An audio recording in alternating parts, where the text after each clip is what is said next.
We are excited to have Gemma Radko join us tonight to present Incredible Journeys, Bird Migration. Gemma is a longtime member of the Maryland Ornithological Society, mdbirds.org, and leads field trips for members. She also teaches introductory ornithology and other birding classes at Nature Forward in Chevy Chase, Maryland. She works at the American Bird Conservancy, abcbirds.org, a nonprofit dedicated to conserving wild birds and their habitats throughout the Americas. Gemma, it's your turn now. Thank you, Jean. That was a fantastic introduction that I probably don't really need to add anything to. So I will just plunge into our presentation tonight. Incredible Journeys, Bird Migration. I am not an ornithologist by trade. I'm actually a graphic designer. And I still work at ABC, but for many years I designed ABC's member magazine that goes out to members 3 times a year. Starting this year, I stepped back to part-time and I write our Bird of the Week feature now. That is my main job right now. So even though graphics was my quote unquote formal job, I have always been really passionate about birds, learning about birds and teaching other people about birds. So I'm happy to have this opportunity to share what I know about bird migration with you all. Like Jean said, if you have any questions, please put them in the chat and I'll do my best to answer them before the end of class tonight. We just have an hour or so. And when I get going about birds, I really get going. So let's start. I was just out late this afternoon before class started because we are in the midst of fall migration right now. And it's a great time to get outside, especially during these beautiful days, and see what kind of birds are moving through our area. So let's talk about bird migration. Just another beautiful view of migrating birds. It's one of nature's most spectacular events, I think, both spring migration and fall migration.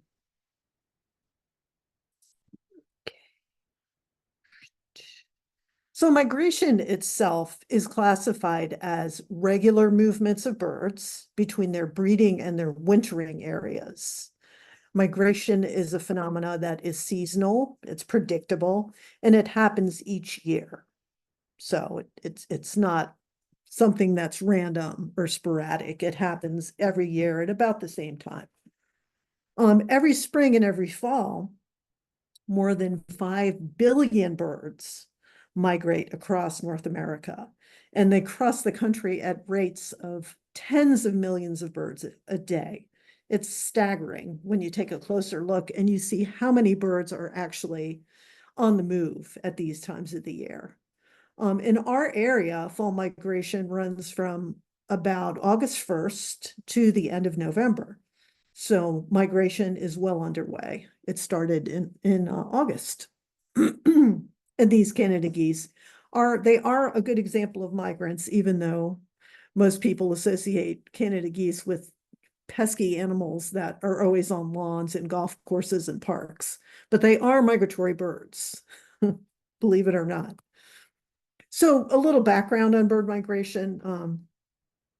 The ancient Greeks were the first to really recognize, or at least write it down. They recognized the seasonal comings and goings of birds. Aristotle believed that birds actually changed into other kinds of birds, or even other species like fish and animals. And that, to him, explained their disappearance and reappearance at certain times of the year. Aristotle also believed that birds disappeared during the cold weather because they hibernated. He thought they hibernated in tree hollows or in mud at the bottom of ponds, and then they would reemerge months later. This little illustration shows fishermen pulling in a net full of birds that obviously their hibernation has been disturbed. And this is what people thought until the 1800s, believe it or not. that misconception persisted for a long time. In 1804, Audubon, as in John James Audubon, actually did a little experiment where he tied silver thread to the legs of phoebe nestlings that were nesting on the eaves of his house. And he did this to see if the same birds would return the next spring. And indeed they did. That was one of the first times that people started to realize that birds, when they left, they actually physically left and came back. This is a very interesting, this poor stuffed stork you see here with the spear through its neck. This bird was actually shot in Germany in 1822 by hunters. The spear in the bird's neck is made out of African wood. This is the first direct evidence we had for the long distance migration of birds. Actually had proof that this bird, the poor bird, was in Africa when it was shot and somehow managed to migrate back to Germany, its breeding habitat, with the spear sticking out of its neck. By the end of the 18th century, the concept of migration, the birds moving between areas, was the accepted explanation for this disappearance, with the seasonal disappearance of birds and the winter disappearance of birds from northerly regions. So the latest thinking is that migratory bird behavior evolves and has evolved and continues to evolve when the benefits of migrating outweigh the risks of migrating. So the benefits of migrating would be more abundant food, fewer nest predators, and fewer parasites. The risks of migratory behavior would be, of course, the energy costs and the higher mortality associated with making the migratory trip. Around 3/4 of the over 700 bird species that breed in North America actually engage in some sort of migratory behavior. Sorry, I've got a real frog today. Fortunately, I have a drink nearby. One of the latest hypotheses about migration is called the northern home hypothesis. It suggests that migration evolved in birds that were living in the northern parts of North America. These birds began to move south for the winter and gradually extended their wintering range over generations, while always returning to their original breeding range. And this chart kind of shows this with this ancestral non-migratory bird, but over generations and generations, it moved further south and further south in the winter in search of, better food, and kept kind of moving south and moving south and moving south until it would keep returning here to breed. But each winter it would go a little further south until you have the present day wintering range of this particular species they're using as an example. The Blackburnian warbler, which migrates all the way down to the northern part of South America for the winter, but always returns to this breeding area, breeding habitat in North America. So that's the most accepted hypothesis at the moment, this northern home hypothesis. These birds in the north started to move south and eventually ended up, in their wintering range. And it ended up turning into a yearly journey from its breeding grounds to its wintering grounds. Hopefully that makes sense. If not, just shoot me a question in the chat. Bird migration that is triggered by a number of things. The environmental trigger for migration is the change in photoperiod, which means in the fall, the days get shorter and the nights get longer.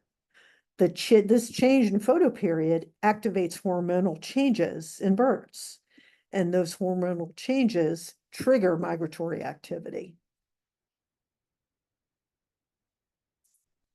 The hormonal changes that are activated by changing length of days cause this particular kind of restlessness in migratory birds. The term, I've always loved the term for this pre-migratory restlessness. It's called Zugenruhe. I just, for whatever reason, like that word. So I always include it in my presentations. So Zugenruhe is this pre-migratory restlessness. And birds become particularly restless in the evenings or during the night. And they hop around, they sing at odd times, they gather, in kind of pre-migratory groups, like this big group of tree swallows.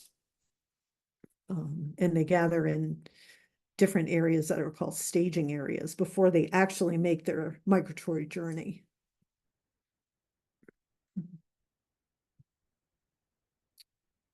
And when birds migrate, they use a combination of navigational cues. They use the sun, the moon, they use star positions, they use geographic landmarks. Birds that migrate during the day will follow the course of a river, or they'll follow a mountain ridge. Birds also use the Earth's magnetic field, believe it or not, to orient themselves while they migrate. All of these navigational cues have been found out over the years, through different research experiments that, prove that birds use these different things while they're migrating.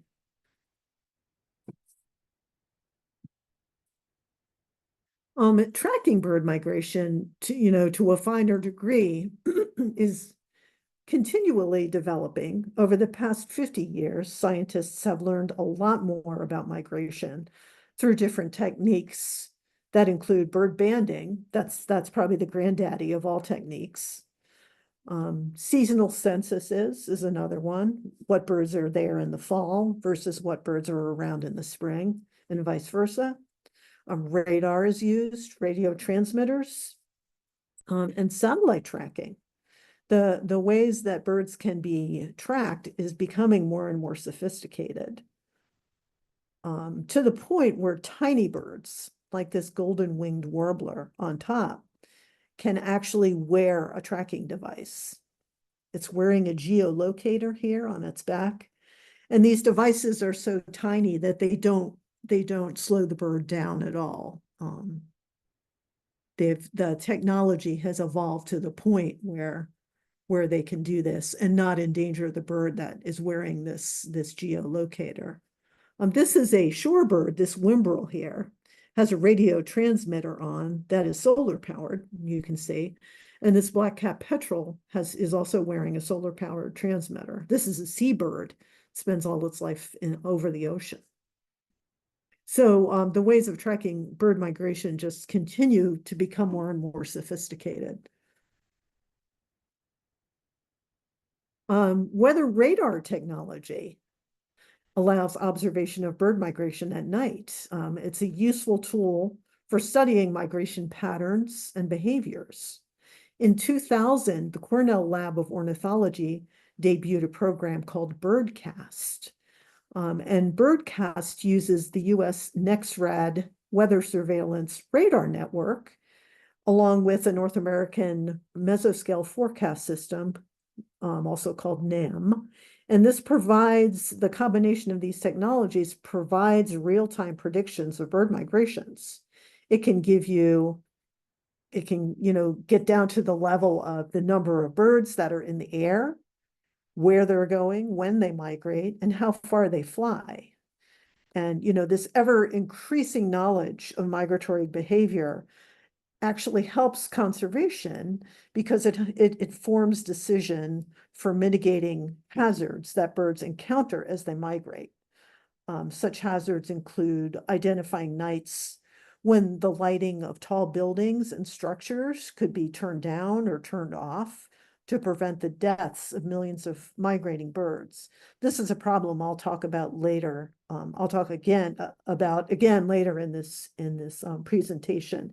Collisions are a major source of mortality for migrating birds. And knowing when a lot of migrating birds are going to be in the area, that's the kind of information Birdcast can give you. And you'll know, this is a really heavy migration night. And if we can turn off all the lights in the area, or as many as possible, it would save a lot of birds' lives. I'm gonna stop sharing for 1 second and take us, I wanted to show you the actual Birdcast website, just because it's so cool. I include the URL here at the bottom of the page. And this graphic I actually grabbed off the website. This is tonight, and this is what is going on tonight with bird migration. You can see the areas of the country where migration is the heaviest right now, through the upper Midwest and down through the Texas coast. In our area, it looks like migration is rather low at the moment, but that changes from night to night. It also tells you the number of birds that are going to be traveling tonight, 265 million birds. Absolutely crazy. Let me get out of this for 1 second. And I want to share the actual web page. So let's cross our fingers here. Okay.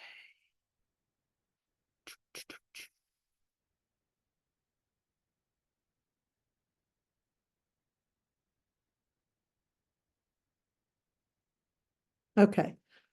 New share. Can everybody see my web page? Jean or Patty, could you let me know? I can. Okay, great. I just, so this is Birdcast. And again, I've shared the URL and I'm going to share it at the end as well. Birdcast.info. This is managed by the Cornell Lab of Ornithology. And this is just a treasure trove of information about what's going on. This is the screen grab I made for our presentation that's talking about the number of birds migrating tonight. It can show you what they're forecasting for tomorrow night and the night after that. Look how migration is going to pick up through the Midwest down to Texas from tonight. So they can take that information and use it to inform conservation decisions. You can also play live migration maps. So this is tonight, for example. Let's see. So that actually shows you over the course of the night how the migration is proceeding and how many birds are going to be moving over the United States. So just a real treasure trove of information available on this site. Birdcast also has articles that explain even further what they're doing and how they're doing it. Talks about peak migration dates. These are from the springtime. And also talks about the Lights Out program, which I'll also go over later in this presentation. So this is just a fantastic resource. And you can even, right here, migration dashboard. If I put my zip code 21754 and search, let's see what it does. It says not found. That's not really helpful.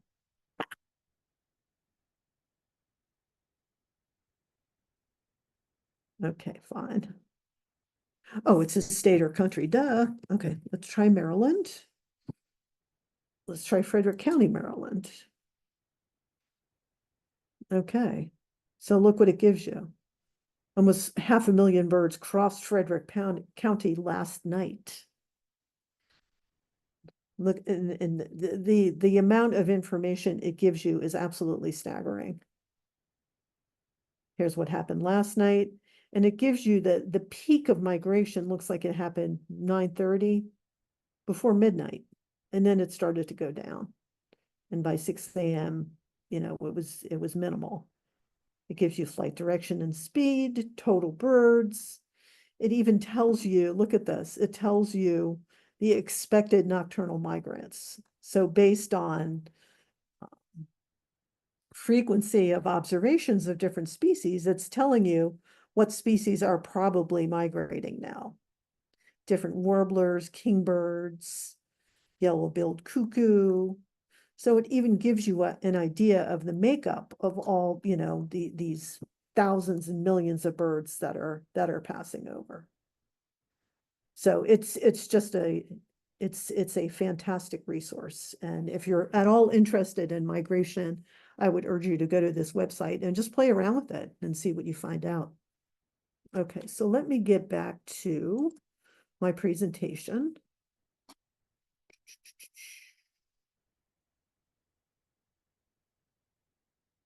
Share. Okay.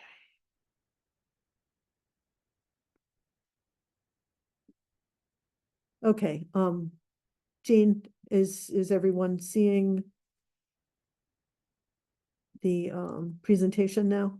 Are we I back? can, but you might want to go to slideshow again. I Okay. just did. Okay, so continuing on with our presentation, I felt like that was a worthwhile that was a worthwhile trip down the rabbit hole to show you Birdcast and a little bit about what it can do. There's another method of tracking bird migration. This is relatively new. It's called MODIS, Wildlife Tracking System. MODIS is the Latin word for movement or motion.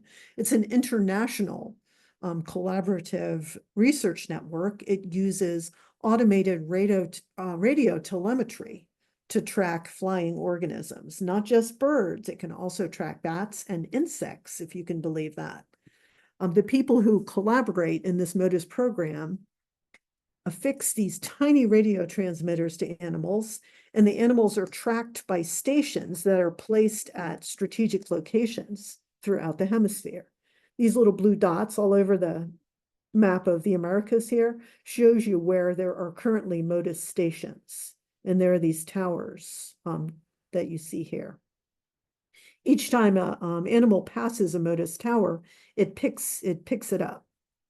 So they put the radio tags on the bird. When the bird flies by these stations, they collect data from the tags, and then the data are processed. And then that information is, again, used for research and for making good conservation choices. So MODIS is another program that has really helped us get a much more sophisticated idea of where birds are coming from, where they're stopping along the way, and where they end up going. You can see the MODIS tags or the radio transmitters are so tiny, they can even put them on a monarch butterfly without hurting the butterfly or a darner. So the technology has come a long way and it's continuing to evolve. So back to migration itself, there's a couple of different kinds of migration, diurnal or daytime migration. These are birds that depend on thermals, on winds and updrafts, particularly hawks, as they make their journey.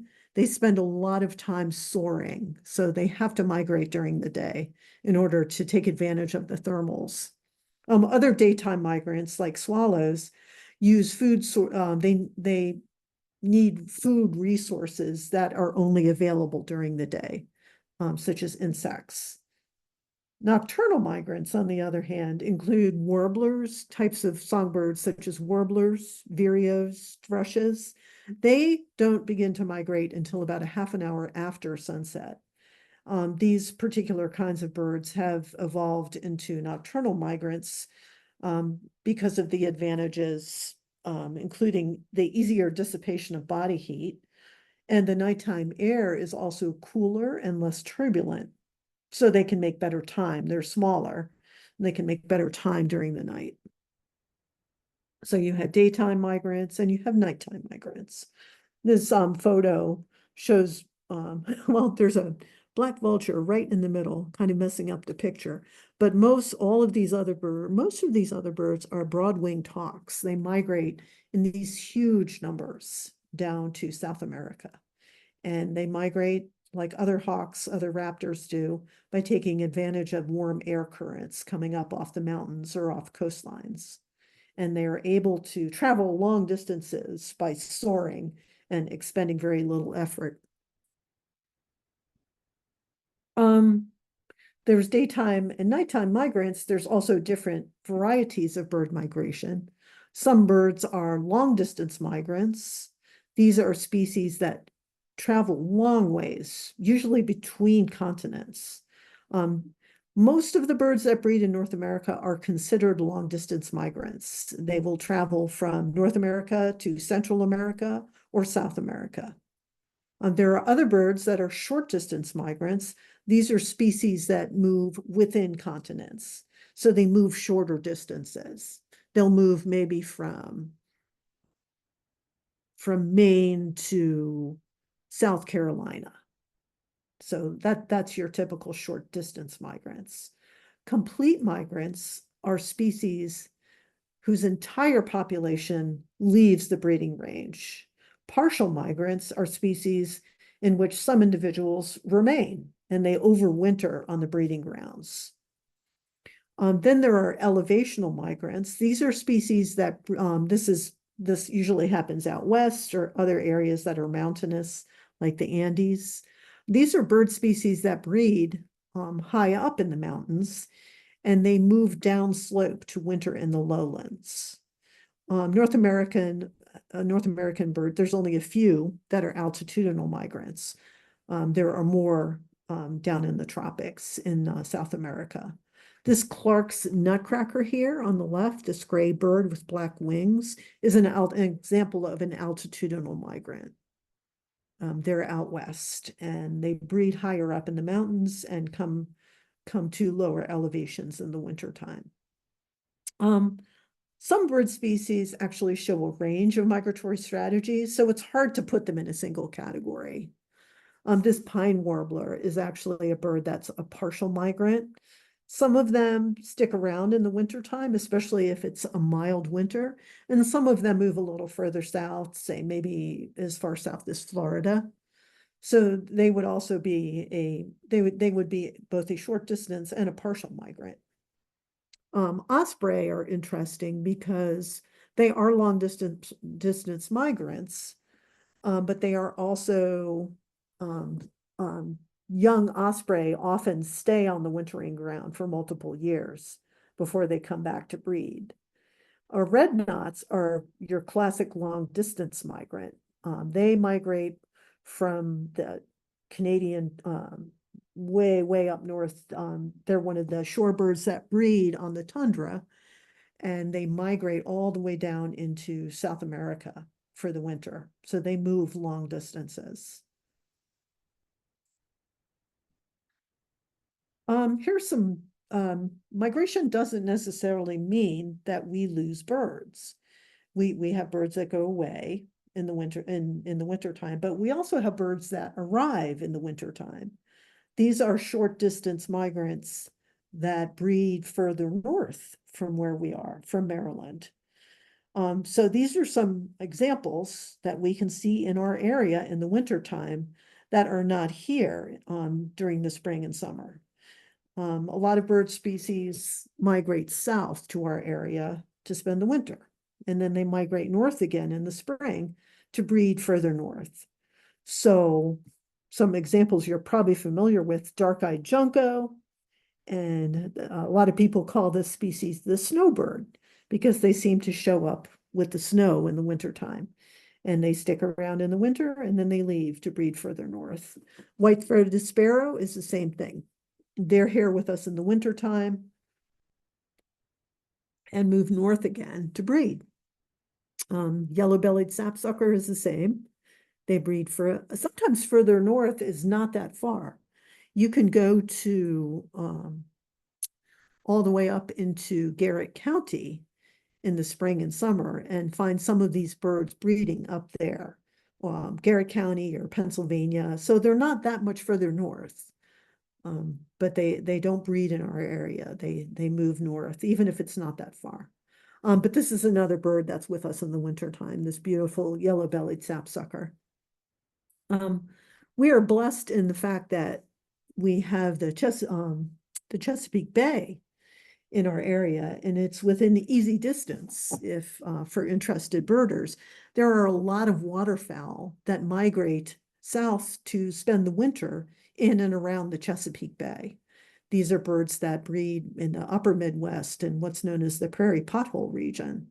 A lot of ducks, like this American widgeon, and tundra swans, which nest further north on the tundra, as their name implies. But they come down and spend the winter on the Chesapeake Bay and are actually pretty easy to observe if you go down to the bay in the wintertime. So while autumn and winter might mean losing some of the birds we're familiar with, we also gain a lot of winter visitors that we usually don't see. And these are all examples of short distance migrants. There's a type of, it's not really migration, but it's called eruptive migration or eruptions. This phenomena occurs when a bird species moves to a new area, usually in large numbers, in response to food shortages. So eruptions are not truly migratory behavior. They don't happen every year in a predictable way. They happen if there's a crash in the bird's food supply.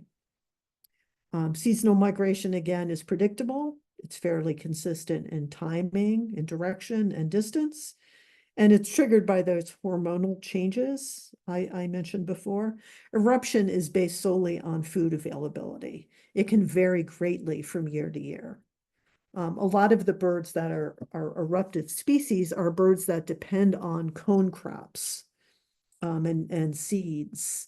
They're birds that usually nest further north, like this purple finch, these beautiful evening grosbeaks, and this red-breasted nuthatch. Some winters they will show up, sometimes in huge numbers, and some winters they're completely absent. It depends on how fruitful the cone-bearing trees that they rely on for seeds were in the previous year. Sometimes we get, you get lots of, these guys in particular, red-breasted nuthatches or purple finch will be present some winters in huge numbers and some winters not at all. There are other species, including crossbills that I don't mention here, that also show this eruptive pattern of behavior. Not really migration, but eruptive movements. There are some raptor species also show these eruptive movements. These are birds that feed on small mammals that themselves have these cyclic population fluctuations, such as lemmings, other small rodents that will breed in great numbers some years, and some years will crash. And during those years where the rodent populations crash, these birds will have to move further south to find food. In North America, this includes these rough-legged hawks, which usually stay much further north, the snowy owl, I almost said northern goshawk, but they have just been changed or split from the year. It used to be northern goshawk. Now it's American goshawk and European goshawk. The species has been split into two species. Anyway, these are three of the different kinds of raptors that sometimes are present in our area, depending on their prey availability during the winter time. They're all very highly sought after by birders. You'll see huge stampedes, especially if there's a snowy owl around. It's a very impressive, beautiful bird. So those are eruptive migrations, which are not really migratory behavior. Another type of migration, birds don't travel in a straight line. A lot of species will follow what's called loop migrations. This is when they take different routes each spring and each fall. This kind of migration happens when conditions favor different routes each fall and each spring. This is typically wind direction. So the birds will take a different path in the fall and in the spring. These are two examples, this black-polled warbler and this American golden plover. They migrate from very far up in North America. They breed in Alaska and the tundra across Canada. They migrate, each of them migrates to the northeastern coast of South America during the fall, this enormous journey. And this long flight is made easier and energetically less expensive by the birds taking a route which enables them to use the prevailing winds to help carry them toward the southeast. And then they go across the United States and then out over the ocean. And again, the prevailing winds help carry them southwest to South America, where they winter. During the spring, however, the wind conditions over the Atlantic Ocean are no longer favorable. And for their northward migration, they go further west. They travel further west, mostly over land. And that's the more favorable route for their northbound trip. You can see on this little chart, this is where these two species breed. This is roughly where they winter. And these two different kinds of dashes show the fall migration of both species and the spring migration. So they do roughly a loop between their spring and fall migrations. These are not the only two species that use this. A lot of different species of birds will travel different routes in the spring and the fall, depending on the prevailing winds. Migration itself, I wanted to mention some of these birds that travel long distances, like the black-polled warbler that we just saw with his loop migration. This tiny bird migrates over 12,000 miles round trip each year. A lot of them cross the entire North American continent before heading out over the ocean. They make a nonstop transocean flight of up to 4 days to arrive in their wintering grounds in South America. So this tiny bird that weighs, maybe the weight of a couple of coins makes this 12,000-mile round trip journey each year. Just astounding. The migration champion, though, that's the most well-known, is the Arctic tern. This bird makes the longest migration known in the entire animal kingdom. They travel over almost 56,000 miles each year from the North Pole to the South Pole. Arctic terns are long-lived. They can live up to 30 years. So if an Arctic tern lives 30 years, in all that time, it's flown long enough to go to the moon and back more than 3 times. Just astounding. This bird lives in the air pretty much. It spends its lifetime traveling from pole to pole. Red knots, shown here on the bottom, it's a type of shorebird. They fly over 9,000 miles each year during their migrations. They nest in the Canadian Arctic, and they migrate south to the southern coasts of Chile and Argentina. A lot of shorebirds and seabirds are long-distance migrants. A lot of songbirds, like the blackpoll, are as well. But the Arctic tern is probably the most outstanding example of long-distance migration. Long-distance migrants tend to have longer and more pointed wings. You can kind of look at a bird's physiology and get an idea of what kind of migrant it is. So a long-distance migrant is going to have longer and more pointed wings than short-distance migrants, or birds that are sedentary, or birds that are, another word is resident, birds that stay in basically the same area year-round. Long-distance migrants also have what's called greater primary projection. The primaries are these long flight feathers on a bird's wings. And long-distance migrants have primaries that are longer. They stick out more when the bird is at rest.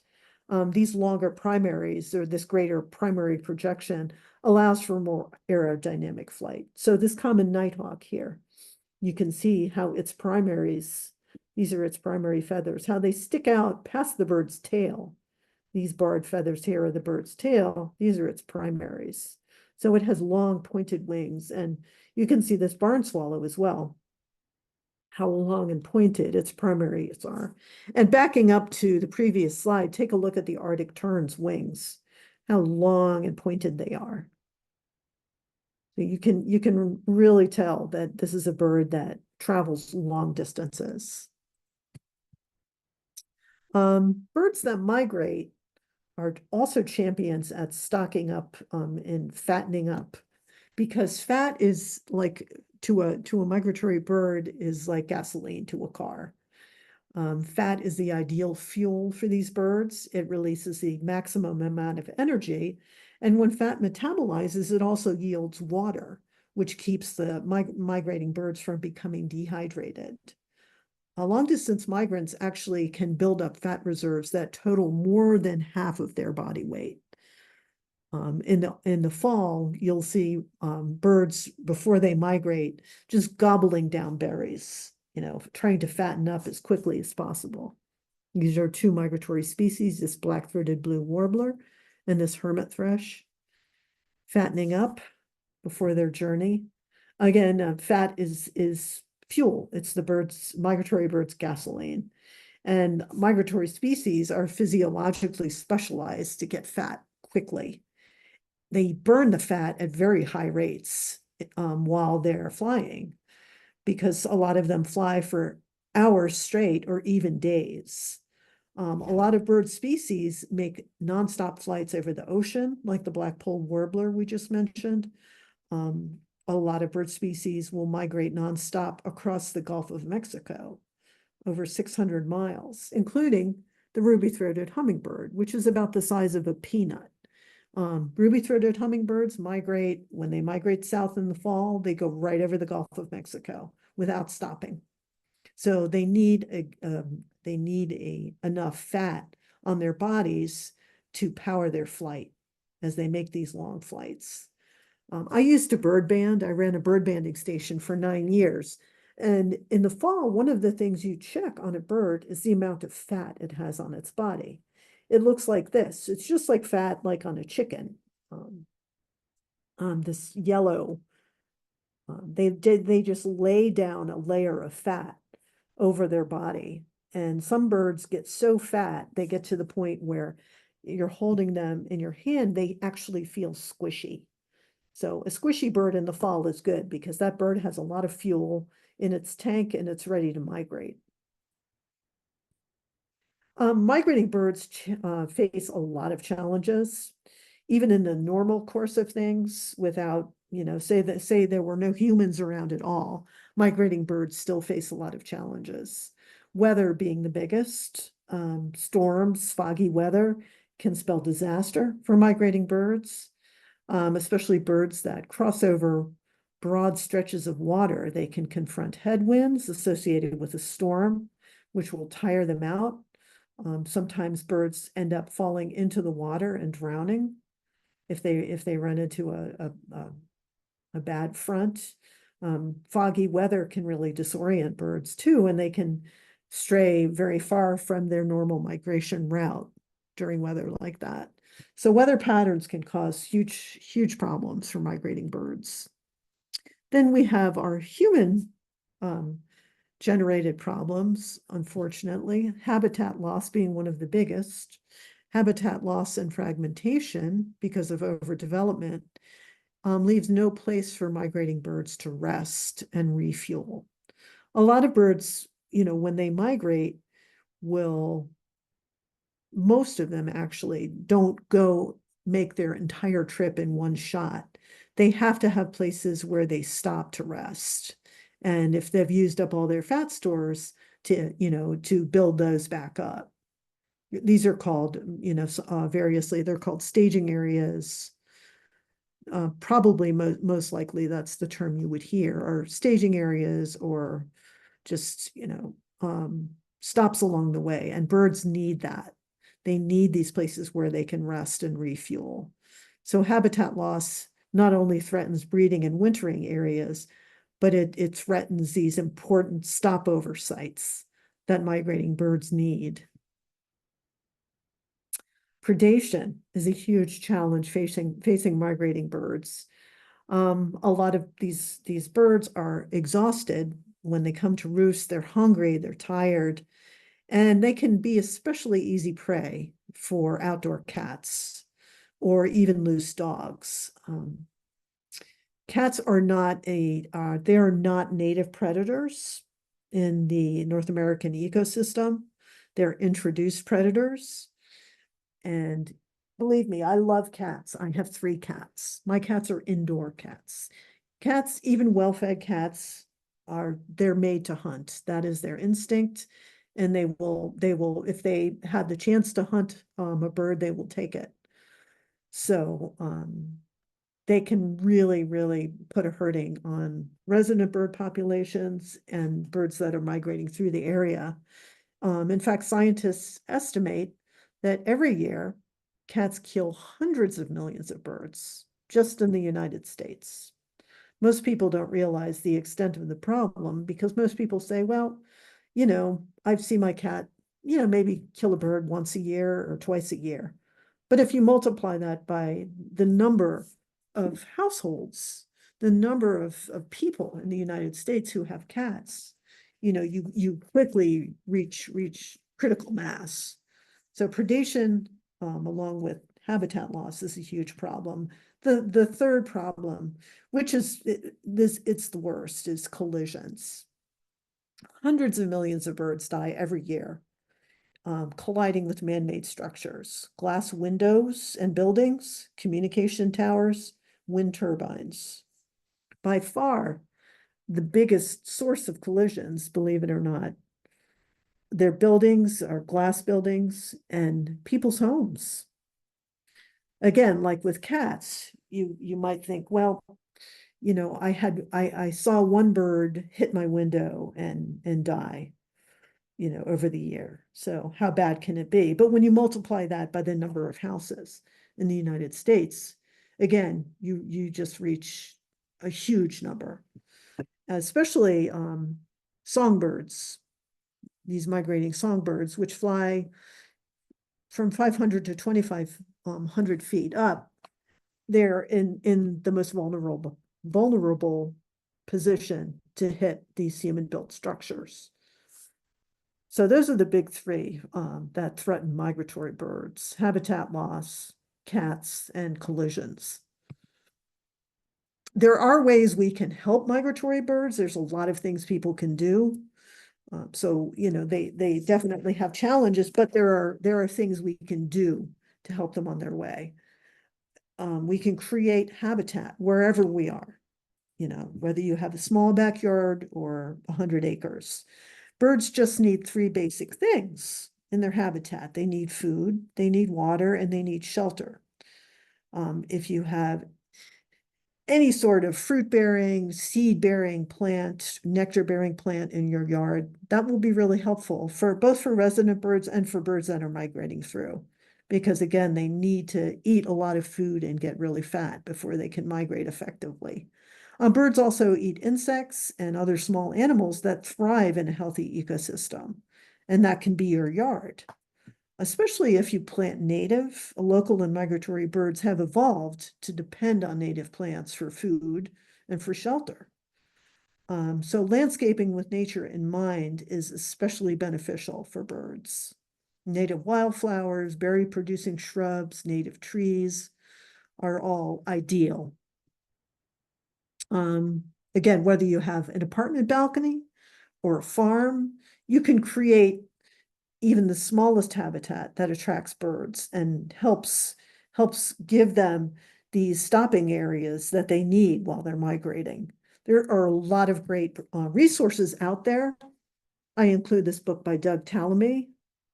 He's a best-selling author and really excellent books about how to help wildlife by planting native. There are any number of other books about how to create a backyard bird sanctuary, how to create bird habitat, planting a bird-friendly garden. I give some resources in the last slide of this course.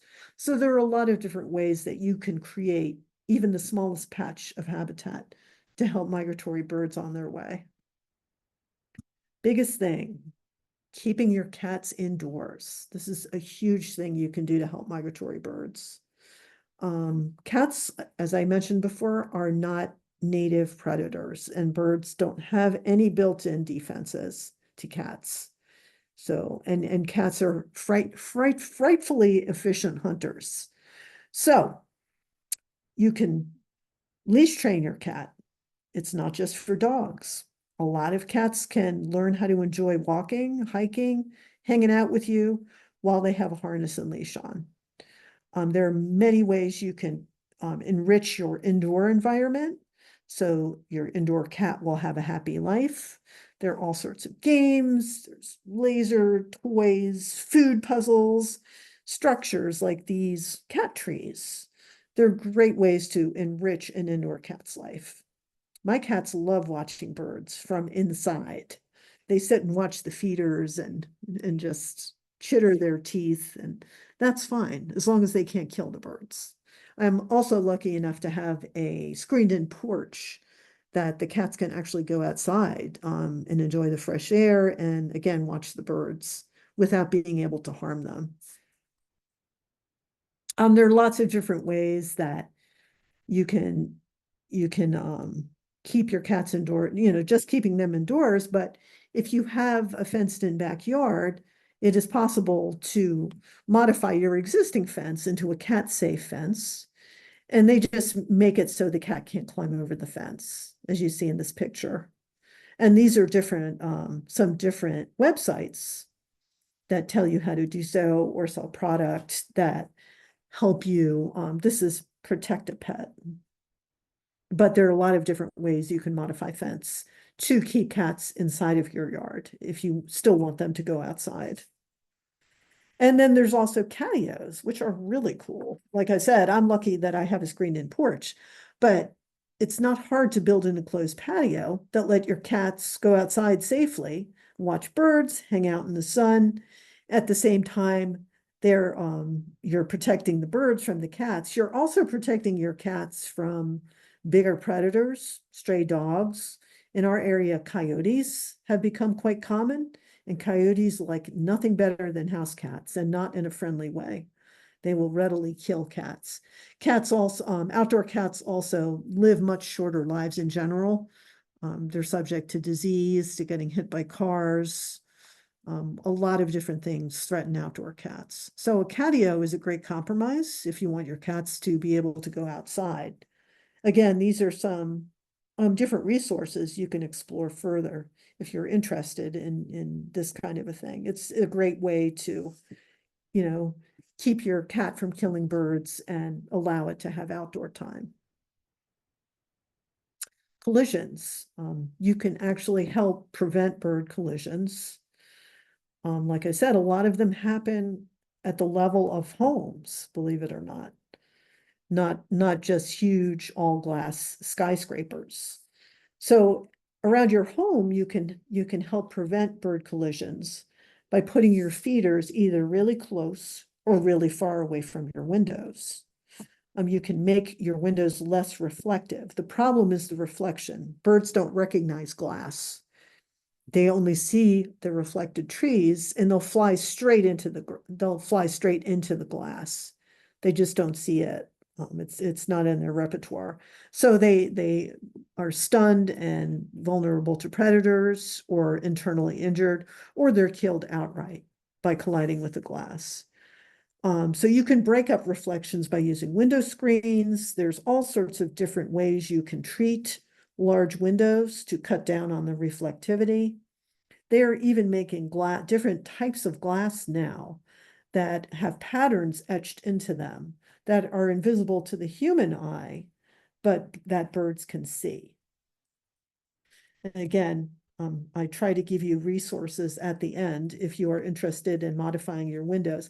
This is what you have to do. You see this pane on the right, you see this reflection. A bird would not see that this is glass. A bird would just slam right into that, thinking it was a tree. Using these adhesive stickers, making these patterns on your window will break up the reflection. It makes the glass visible to the bird. So there are many, many different ways you can make your window bird safe. There are stickers, you can use paint. There's commercially designed products. The only caveat is that none of the open spaces can be larger than 2 by 2 inches, and no spaces should be wider than 4 inches apart. The applications also have to be on the outside of the window. Again, there are many, many different ways you can make your windows bird safe. It doesn't have to be this conspicuous. A lot of it is, if people are concerned about having their view obscured, there are a lot of different things you can do that still will break up the reflection and keep the bird safer from collisions. Some resources. Let's see. Sorry. I just wanted to let you all know about World Migratory Bird Day. It's an annual awareness raising campaign. It highlights the need for conserving migratory birds and their habitats. Happens every year. Now that you're aware of it, you'll look out for it. It has a different theme every year. 2023's theme was water, sustaining bird life. But if you just Google World Migratory Bird Day, you can find out more information about that. And then I wanted to make a list of resources for you all to take with, to be able to take with you to explore the topic of bird migration further. This is a list of birdcasts that I showed you. This is another nifty interactive feature hosted by National Audubon, Bird Migration Explorer. These are only 2. There are tons of books out there about bird migration, tons of websites. Same thing for creating backyard bird habitat. These eco-regional planting guide cards provided by, I think, National Park Service. But this is really cool. It tells you in your particular region what native plants will do best. Maryland Native Plant Society is a great source of information. This is the time of year a lot of these places are having native plant sales or even swaps. So you can go learn more about native plants, even pick up some native plants to try in your yard.